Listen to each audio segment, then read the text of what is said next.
राधे राधे दोस्तों, एक बार फिर से आप सभी का मेरे YouTube चैनल पर स्वागत है। आशा करती हूँ आप सब अपने घर में कुशल और मंगल होंगे।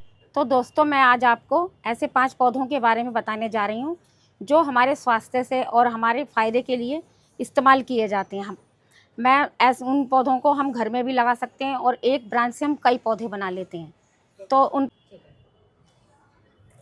तो दोस्तों, सबसे पहले मैं आपको एलोवेरा के बारे में बताना चाहती हूँ कि ये हमारे स्वास्थ्य के लिए बहुत ज़्यादा अच्छा है। इसको छीलकर इसके अंदर से जो इसका पल्प है ना, वो निकाल के हम बालों में लगा सकते हैं, चेहरे पे लगा सकते हैं। अगर किसी को गठिया वगैरह है, कुछ है, तो उसके अंदर भी इसके पल्प को खा सकते हैं। और मतलब कि बहुत सारे इसके फ़ायदे हैं। बालों के लिए तो बहुत ही ज़्यादा बहुत अच्छा है ये। इसके बालों में लगाकर इसको 2 घंटे बाद धो लो तो बाल बड़े एकदम चमक जाते हैं और बहुत लंबे और घने हो जाते हैं। एलोवेरा को हर हफ्ते मेरी बेटियाँ यूज़ करती हैं सर में लगाने के लिए। उनके बाल बहुत 1-1, 2-2 मीटर के लंबे हैं और सभी लोग पूछते हैं कि तुम क्या लगाती हो अपने सर में। हम आर्टिफिशियल चीज़ें नहीं लगाते, हम ऑर्गेनिक अपने घर की उगाई हुई चीज़ें ही लगाते हैं। दूसरे नंबर पर पत्थरचटा आता है। ये मैंने एक टहनी उगाई थी, एक टहनी से इतनी सारी टहनियाँ उगाई। मैंने इतने बहुत लोगों को दे भी दिया, क्योंकि ये इसलिए उगाया था कि मेरे को पता लगा कि इसको खाने से पथरी वगैरह ठीक हो जाती है। मैं इसलिए लोगों को दे देती हूँ कि शायद उनके किसी काम आ जाए ये। और इस अपने ऐसे भी चबा सकते हैं, पानी के बगैर भी।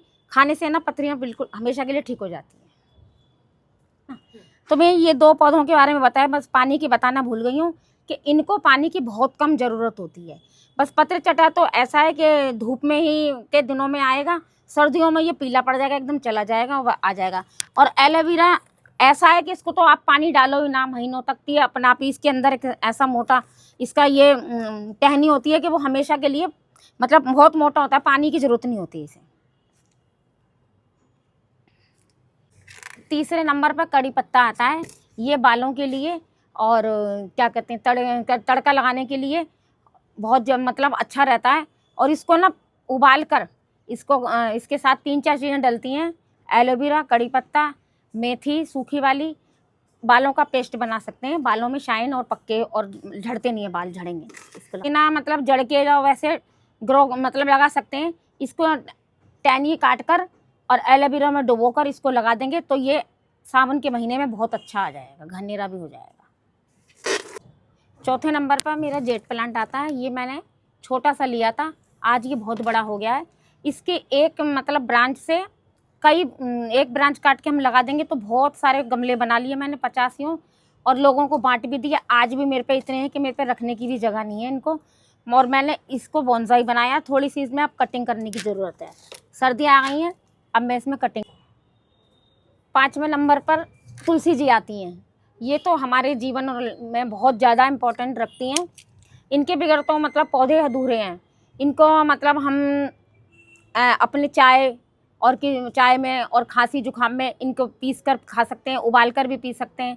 और अब मैं कुछ 2-3 साल पहले जब मैं बीमार हुई तो मैंने अपने बच्चों से कहा कि इनको उठाकर ना कमरे में रख दो, शायद ज़्यादा ठंड के मारे ये मर रही हैं, पर ऐसा कुछ नहीं था। तुलसी जी जब घर का कोई मेन बंदा बीमार हो जाए ना, तो तुलसी जी सबसे पहले मुरझा जाती हैं। 5वें नंबर पे ये तुलसी जी आती हैं। ये क्या कहते हैं, हमारे जीवन में बहुत ज़्यादा इम्पोर्टेंट और महत्व रखती हैं। इस महीने कार्तिक का महीना चल रहा है, इसके बगैर पूजा नहीं होती। और इसको अगर हम बीमार हो जाएं तो चाय में और पीस कर भी, और काली मिर्च के साथ चाय बनाकर पी सकते हैं। और एक बार क्या हुआ कि मैं बीमार हुई तो मैंने बच्चों से कहा कि इसको उठा के कमरे में रख दो, तो बच्चों ने कमरे में रख दिया। देखा तो बिल्कुल ही सूख गई, क्योंकि एक प्रथा मानी जाती है कि तुलसी जी को वरदान लगा हुआ है, इनको हम कमरे की छत नसीब नहीं है, छत में से रख ही नहीं सकते। ये हमेशा आंगन और छत के टेरिस पे ही रखी जाती हैं। ये छत के नीचे मर जाती हैं, क्योंकि भगवान विष्णु ने इनको श्राप दिया था कि जाओ आंगन के अंदर खड़ी रहो, तुम सदा ऐसे ही खड़ी रहोगी, तुम्हें कभी छत नसीब नहीं होगी। अगर आपको वीडियो अच्छी लगी हो तो लाइक, शेयर, सब्सक्राइब करना ना भूलें दोस्तों। अगर आपको कुछ पौधों के बारे में जानकारी लेनी है तो मेरे कमेंट करके बता सकते हैं।